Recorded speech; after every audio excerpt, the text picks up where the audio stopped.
दिल जिसे बेपनाह चाहता है, दिल जिसे बेपनाह चाहता है, अब उसी से पनाह चाहता है।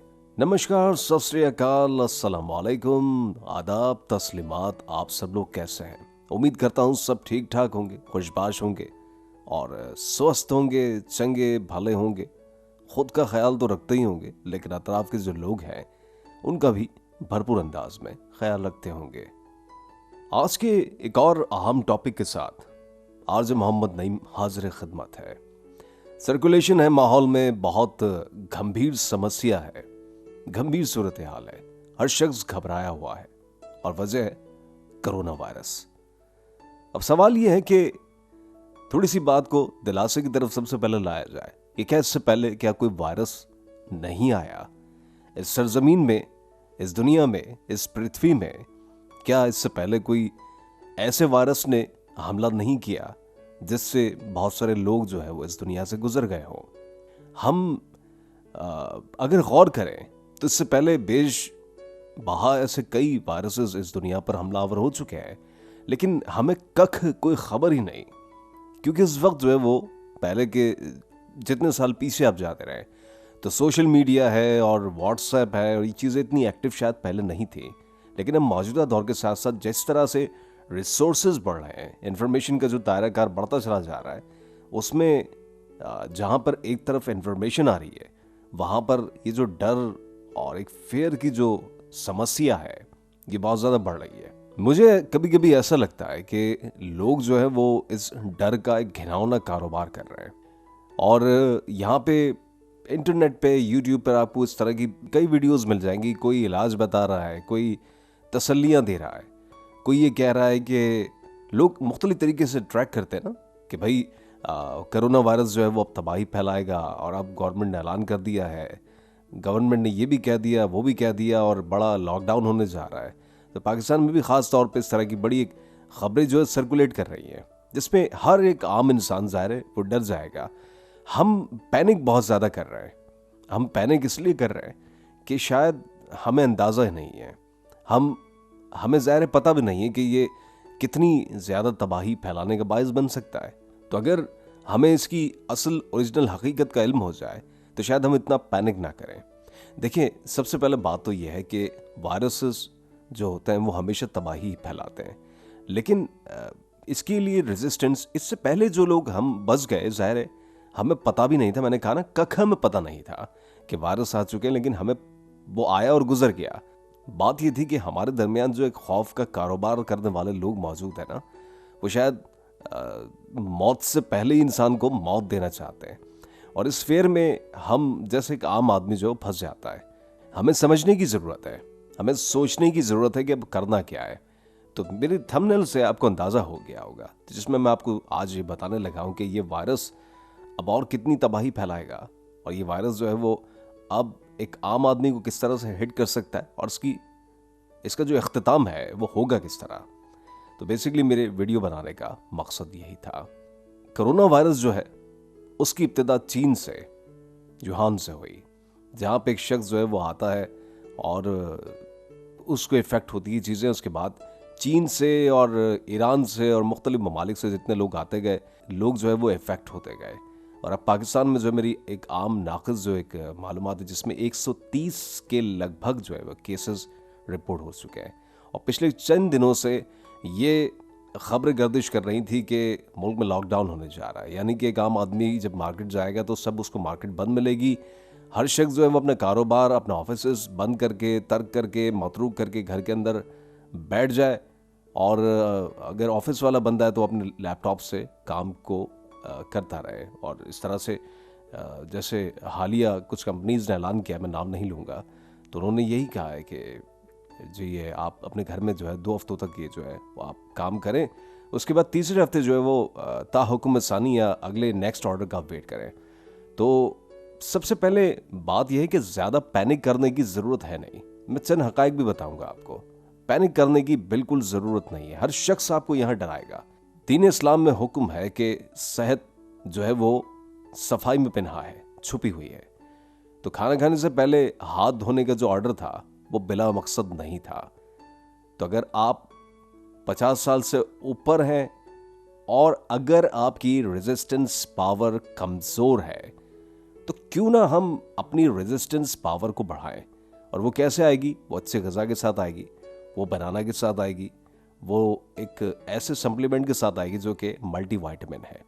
तो वो लोग जो अपने आप को इस काबिल नहीं समझते, वो समझते हैं कि उनकी रेजिस्टेंस पावर जो है वो बहुत वीक है, तो वो मल्टीविटामिन यूज़ कर सकते हैं। अब हम जो है वो एक आम जो शख्स होता है उसमें रेजिस्टेंस पावर और इतनी जो है वो एंटीबॉडीज़ होती हैं उसके जिस्म के अंदर कि वो अपने जिस्म पे जो है वो इस तरह की ढाल और एक सुरक्षा जो कवच होता है वो जो है वो पहन लेता है एक तरह से।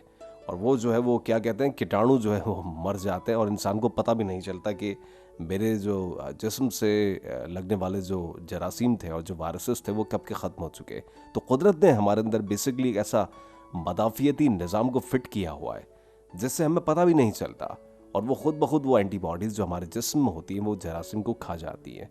और अगर नहीं है और अगर हम समझते हैं कि हम ओल्ड एज में आ गए या हम हमारे जो बच्चे हैं घर में बहुत जो छोटे हैं वो 5 साल 7 साल या 10 साल 12 साल उनके हिट होने का ख़तरा है, तो पैनिक करने के बजाय हम अपने अंदर ऐसी उस एबिलिटी में अपने जिस्म को ले आए कि जिसमें हम इस बीमारी के ख़िलाफ़ मदाफ़त हासिल कर सकें। एक अंदाजे के मुताबिक जो है वो बरतानिया में तकरीबन 80 लाख के करीब अफराद इस बीमारी से मुतासर होंगे। टर्की और ऐसे कई ममालिक जिनमें अभी तक इतना ज़्यादा, पाकिस्तान समेत इतना ज़्यादा, अगर कंपैरेटिवली कह रहा हूँ मैं, तनाजुर में कह रहा हूँ कि इतना ज़्यादा इम्पैक्ट नहीं आया। लेकिन अल्लाह से ये दुआ है कि अल्लाह पाक इस बीमारी को ख़त्म कर दे, ये जो वबा फैल रही है इसको ख़त्म कर दिया जाए। देखिए वायरसेस जो होता है उसकी एक सर्टन एज होती है। अगर किसी शख्स को कोई डेंगू फीवर है या अगर कोई वायरस हमला करता है तो वायरस का एक ख़ास पीरियड होता है जिसमें 7 दिन, 8 दिन, 12 दिन या 14 दिन। अब इसकी कोई एंटीबायोटिक तो है नहीं।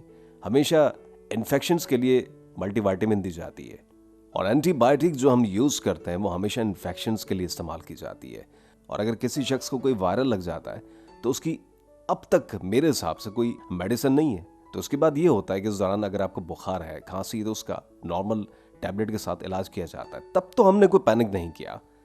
वायरसेस कितने हैं आपको पता है कि हमारे जो अतराफ में, हमारे घर में, हमारे दुकानों में, हमारे मकानों में, हमारे ऑफिस में, इवन हमारे अतराफ में, हमारे हाथों में कितने वायरसेस होते हैं जिनका हमें पता भी नहीं है। उनकी खोज अभी तक लगाई नहीं गई कि वो वायरस जो वो कितने ख़तरनाक साबित हो सकते हैं। ये इतना ज़्यादा सिचुएशन को पैनिक कर दिया गया है। पैनिक इसलिए हुआ कि लोगों के अंदर खौफ और हरास फैल गया। मुझे ऐसा लगता है कभी कभी कि हमारी जो अमवात हो रही है वो बीमारी से कम हो रही है, खौफ से ज़्यादा हो रही है। तो चूंकि एक नई डिस्कवर है तो लोग इसमें बहुत ज़्यादा शोर शराबा और पैनिक कर रहे हैं। यहाँ पर मुख्तलिफ ममालिक में मजहबी और बल्कि सब जगह पे मेरे ख्याल है मजहबी जो इज्तिमायात हैं पाकिस्तान समेत, जिसमें नमाज़ों में जो इज्तिमात होते हैं वो भी ख़त्म कर दिए गए और लोगों से ही कह दिया गया कि आप जो है वो सुन्नतें वगैरह अदा करके जो है फ़र्ज़ सुन्नतें जो है वो घर में पढ़ लें और फ़र्ज़ के लिए जो है फ़र्ज़ के लिए आप मसाजिद का रुख करें। यानी कि 10 से 12 मिनट में आप जो है वो फ़र्ज़ पढ़ के उसके बाद जो अपने घरों में जाएं और मुकम्मल नमाज पढ़ लें। तो ये तक कहा जा रहा है। ये सिचुएशन अपनी जगह पे, लेकिन ये भी एक तरफ कहा गया कि ये ह्यूमन मेड है। इस सिलसिले में मुख्तलिफ वीडियोज़ जो है वो पिछले कई दिनों से सर्कुलेट कर रही हैं कि जिसमें एक बड़ी ब्रांडेड कंपनी में, इनका नाम नहीं लूँगा, उसकी बैक साइड पे उसके लेवल पे लिखा हुआ था कि ये जो हैंड वॉश है वो कोरोना वायरस के ख़िलाफ़ जो बड़ी ताकत रखता है। और ये हैंड वॉश तकरीबन कुछ 6 महीने पुराना है। 6 महीने पहले जब इस वायरस के बारे में किसी को इल्म नहीं था तो ये जो हैंड वॉश बनाने वाली कंपनी, इसको कैसे अंदाज़ा हो गया कि कोरोना नामी जो है वायरस वो अटैक करेगा। तो डेट मीन्स कि ये एक मैन मेड है।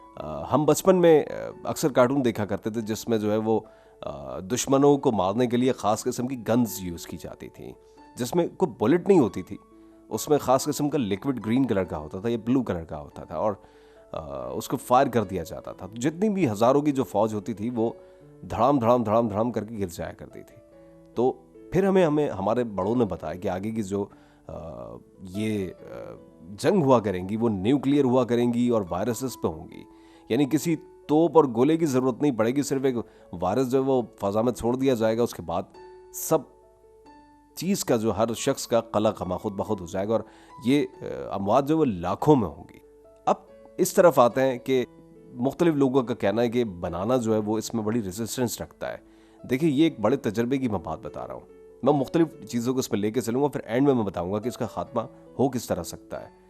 तो बनाना जो है वो बड़ी रेजिस्टेंस रखता है। इवन कि एक आम शख्स है जिसको डेंगू फीवर होता है या कोई ऐसी बीमारी है या बुखार है जिसकी वजह से वो अपने जिस्म में नकाहत महसूस करता है, तो वो अगर 2 या 3 बनाना रोज़ाना की बुनियाद पर ले, तो ये एक तजर्बे की मैं बात बता रहा हूँ कि वो चंद दिनों में ही ऐसी रेजिस्टेंस अपनी बॉडी में और ऐसी पावर, ऐसी एनर्जी फील करेगा कि मैं उसका बता नहीं सकता।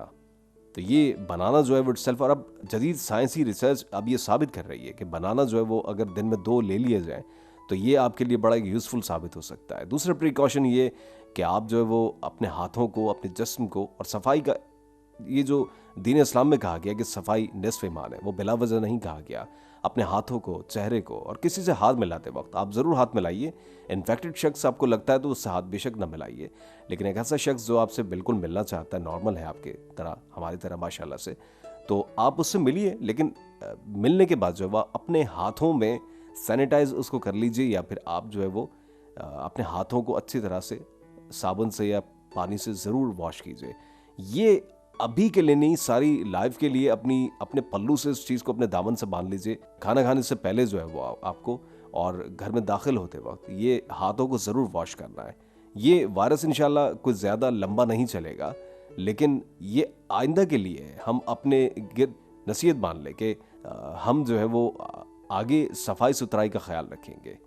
5 वक्ता नमाज बावजू होना, इसकी सबसे बड़ी इट्स सेल्फ एक प्रोटेक्शन है। नमाज हमसे छूटी चली जा रही है। प्रिकॉशन के तहत काबतुल्लाह को बंद कर दिया गया।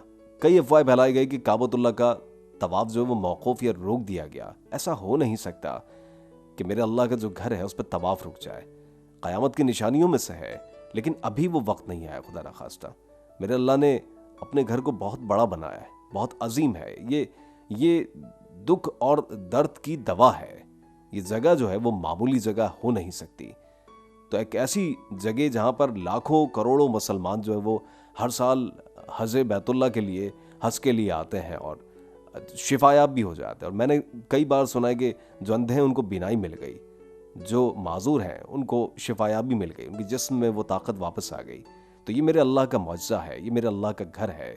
मेरे अल्लाह के जो घर का जो तवाफ़ है वो कभी मौकूफ़ हो नहीं सकता। पिछले दिनों बड़ी वायरल हुई वीडियो मैंने खुद अपनी आंखों से वैसे भी देखा है। ये सिर्फ एक दिन नहीं होता, ये 12 महीने की बात है कि यहाँ पर अबाबीलें जो हैं वो काबे के गिर्द ये चक्कर लगाती हैं। तो ये मेरे अल्लाह का हुक्म है।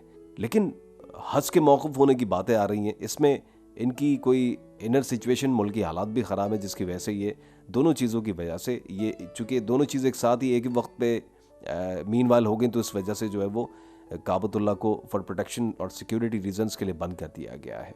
तो एक आम आदमी को घबराने की ज़रूरत नहीं है। घबराने की बात हमें इस सेंस में है कि अल्लाह हमसे नाराज़ है।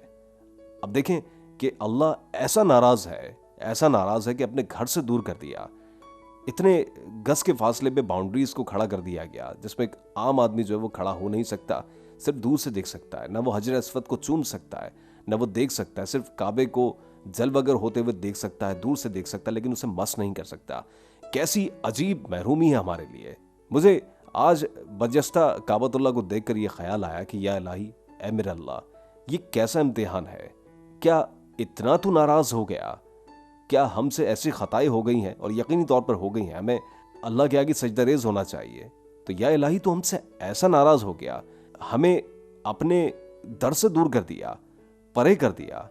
एक आम इंसान है जो इसके वालिदैन जब उससे नाराज़ हो जाते हैं तो बेशक वालिदैन अपने बच्चे को हाथ तक न लगाएं, लेकिन सिर्फ ये कहते हैं कि हम तुमसे बात नहीं करेंगे। तो एक बच्चा जो होता है, जो वाकई अपने माँ बाप से बड़ी अकीदत रखता है, उसका दिल डूब सा जाता है, वो बेचैन हो जाता है कि किसी तरह से मेरे वालिदैन चाहे मेरी पिटाई कर दें, चाहे मुझे मारें, सज़ा दें, लेकिन मुझसे बात बंद न करें।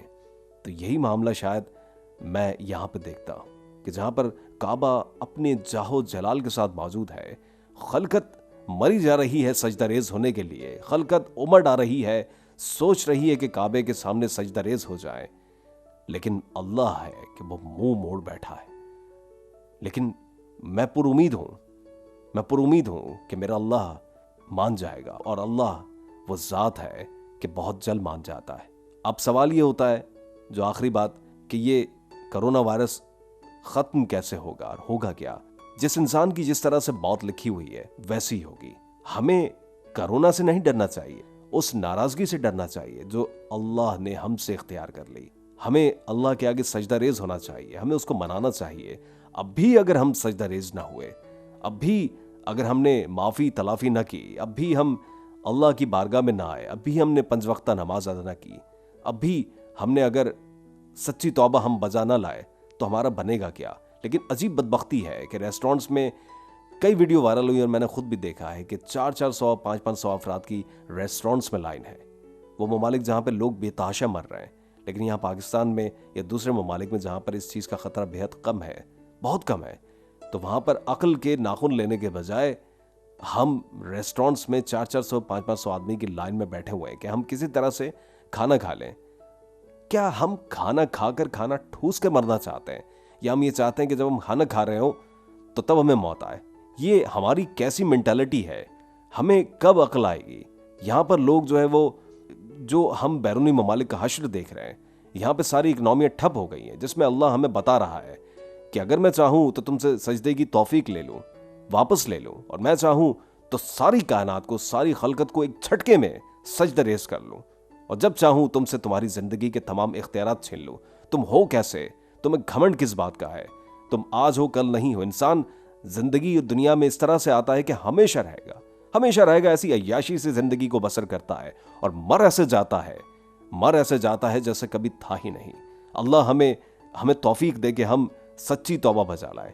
ये बीमारियां, ये कोरोना वायरस और ऐसी लातादाद बेशुमार चीज़ें आगे भी आएंगी, लेकिन हम तौफीक पाने वालों में बन जाए। या अल्लाह, हम खसारा पाने वालों में अगर शामिल हो जाएंगे तो हमारा बनेगा क्या। हम अगर दीन से भटके हुए हैं, हमें अगर दीन की समझ नहीं है, तो हम फ़हम को हासिल क्यों नहीं करते, हम फ़हम क्यों नहीं लेते। अगर हमें तौबा तलब करनी नहीं आती तो हम सजदा रेज़ होकर तुझसे तौबा, बख्शिश और इस्तग़फ़ार की हिदायत क्यों नहीं लेते। हमें समझ क्यों नहीं आती कि तू हमसे नाराज़ है। हमने लातादाद लतीफ़े, लातादाद ये मास्क बना के कोई भेज रहा है, कोई क्या कर रहा है, कोई टिश्यू बॉक्स है, कोई अब भी जिनको ये अक्ल है वो सजदा रेज़ है, और जिसको अक्ल नहीं है वो लतीफ़े सेंड कर रहा है, वो व्हाट्सएप पे मजाक ही हा हा हू, जैसे ज़िंदगी जो है वो उसके लिए सिर्फ एक मजाक ही है। जिसके लिए ये चीज़ें अहमियत नहीं रखती, वो अब भी स्टोर में राशन जमा कर रहा है कि कभी अगर लॉकडाउन हो गया तो होगा क्या। अरे मेरे पास तो राशन ही नहीं है, तो राशन इकट्ठा हो जाएगा, सब कुछ हो जाएगा। ये राशन अगर ले लेते हैं आप, अगर महीने 2 महीने का, अगर 2-3 महीने तक भी ये सिचुएशन साल भर खुदा न खास्ता रही, खुदा न खास्ता, तो होगा क्या। ये जो 20-20 किलो बेसन और ये आटा, चक्की आटा और ये सब चीज़ें लेने के बाद हम अपने घरों को जाएंगे, तो क्या हम इस बात की श्योरिटी दे सकते हैं? क्या हमें इस बात की श्योरिटी होगी कि इस खाने को या इस आटे को या इस बेसन को निगलने या ठूसने के लिए हम जिंदा रहेंगे? इस बात की कोई श्योरिटी नहीं देगा।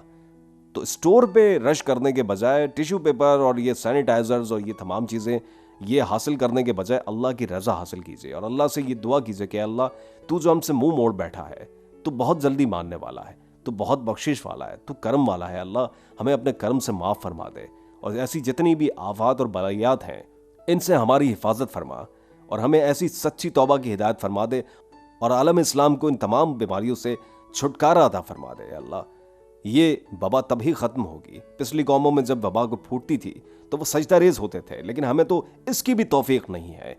हम सजदा रेज़ होंगे तो ही हमारा काम बनेगा, हम उसकी बारगाह में सच्ची तौबा बजा लाएंगे तो ही हमारा काम होगा। इसी तरह से इस वबा का, क्योंकि कुदरती आफात पे किसी का बस चलता नहीं है, तो मेरा अल्लाह अपने जलवे दिखलाता है, अपनी कुदरत के तमाशे दिखाता है कि है कोई अब भी आए और सच्ची तौबा तलब करने वाला, तो मैं उसको तौबा उसकी तौबा को कबूल करूं। या अल्लाह, हमें मुआफ़ फरमाए और हमें सच्ची तौबा बजा लाने वाला बनाए। और आप लोगों से गुजारिश है कि पैनिक बिल्कुल क्रिएट मत कीजिए, अपने आप का अतराफ के माहौल को साफ सुथरा रखिए, पोल्यूशन में कम जाइए, ना होने के बराबर को मजबूरी है तो मास्क यूज़ कर लीजिए, लेकिन याद रखिएगा, नमाज के बगैर और वज़ू के बगैर कोई काम नहीं बनेगा। अपनी दुआओं में मुझे याद रखिएगा। और जाते हुए एक बात के, जी हाँ, मेरे चैनल को लाइक, शेयर और सब्सक्राइब ज़रूर कीजिएगा। इंशाअल्लाह कल किसी नई वीडियो के साथ दोबारा हाजिर होंगे। मांगे उस ज़ात से जो किसी की मोहताज नहीं। अल्लाह निगहबान।